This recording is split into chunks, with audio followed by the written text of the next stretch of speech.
Wake up and smell the coffee here at Muscle in the Morning because I'm Dave Palumbo and today is Monday, October 5th, 2018. And let's find out what's going on in the world of bodybuilding and fitness.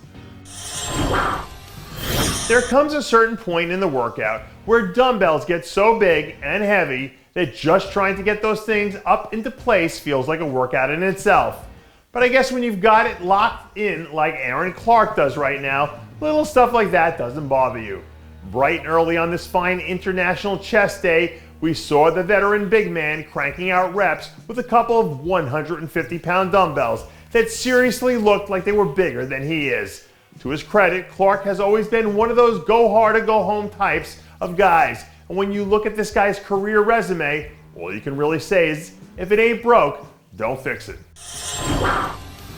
Now that we're talking about International Chest Day, did any of you guys see the crazy video that NPC National hopeful Larry Wheels threw up the other day? Even though the NPC Nationals are only a few weeks away now, the man who's definitely in the conversation for the title of the world's strongest bodybuilder didn't seem to have any problem repping out 315 pounds for an insane 44 reps.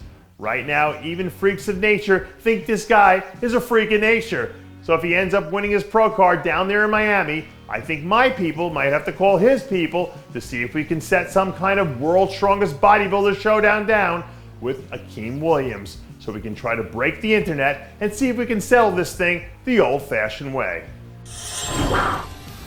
To paraphrase the modern-day philosopher Drake, you gotta know how to work the angles. And based on some of the stuff I've been seeing from him lately, I think it's a pretty safe bet to say that classic physique standout Marvin Cornejo knows how to work his angles. Over the weekend, the second-year pro released a new clip from a back session to show off a little bit of the strong off-season conditioning he's working with right now.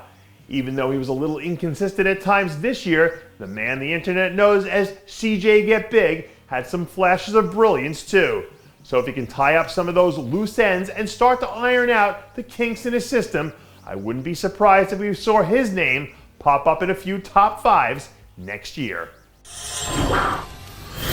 Way back 1,000 years ago, before my body started falling apart, I went through a phase where I tried to make it my personal mission to set some kind of PR every time I stepped into the gym. And it looks like native Colorado big man Dorian Haywood is trying to take that same approach this off-season. New video shows Haywood blasting his way through another one of his monster leg days out there at Dylan Armbrust's Mile High Mecca, which pound for pound produces a significant number of IFBB Pro champions these days. By all accounts, Haywood's been getting after it like an absolute demon so far this off-season. So as long as he can sustain the momentum, I think we can expect to see some nice changes from him by this time next season.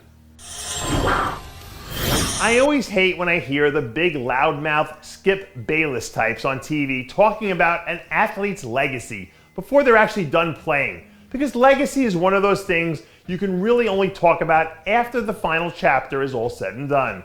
That being said, now that it looks like the final chapter might be all said and done in the women's physique division, I think we can open up the discussion about what four-time Olympia champ Juliana Malacarne's legacy really is.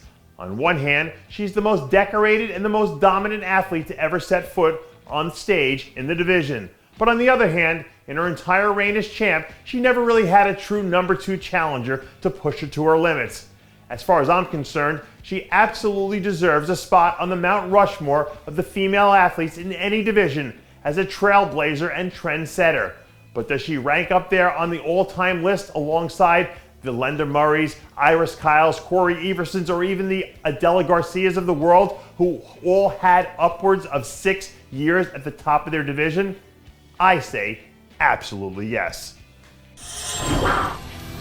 And that does it for yet another edition of Muscle in the Morning. I'm Dave Palumbo, reminding you to always be true to your passions, and make sure to follow us on Facebook, Twitter, and Instagram.